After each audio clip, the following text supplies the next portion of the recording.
ఇంటికి వెళ్ళిన తర్వాత టీచర్ నాకు పనిష్మెంట్ ఇచ్చింది అన్నప్పుడు టీచర్ పనిష్మెంట్ ఎందుకు ఇచ్చింది, నువ్వేం చేస్తే ఇచ్చింది, ఆ క్వశ్చన్ అడిగినప్పుడు ఆటోమేటిక్గా పిల్లోళ్ళలో చేంజ్ వస్తుంది. తప్పు చేస్తే నువ్వు చేసిన తప్పు వల్ల టీచర్ నీకు పనిష్మెంట్ ఇచ్చింది, నువ్వు ఇంకొకసారి చేయకు అని ఆ తప్పుని అక్కడే రెక్టిఫై చేస్తే ఆ పిల్లోడికి ఇంకొకసారి తప్పు చేసే ధైర్యం రాదు.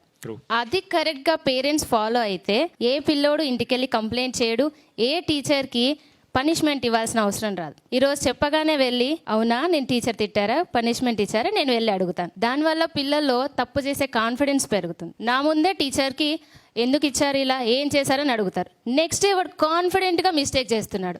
అప్పుడు మళ్ళీ మీరు ఒకవేళ కారిడార్ లో నడుస్తుంటే వీడు పక్కన ఫ్రెండ్స్ కి వెళ్ళి రే ఈ టీచర్ మా నాన్న అడిగేసింది, ఈ టీచర్ మా నాన్నకి అడిగేసింది. పేరెంట్స్ కి మినిమం రెస్పెక్ట్ అనేది తెలియట్లేదు. ఒక టీచర్ కి ఎలాంటి రెస్పెక్ట్ ఇవ్వాలి వాళ్ళకే తెలియకపోతే వాళ్ళు పిల్లలకి ఏం నేర్పిస్తున్నారు. మేము అన్ని మినిమం వాల్యూస్ అన్ని మేము నేర్పిస్తున్నాం, మోరల్ వాల్యూస్ నేర్పిస్తున్నాం.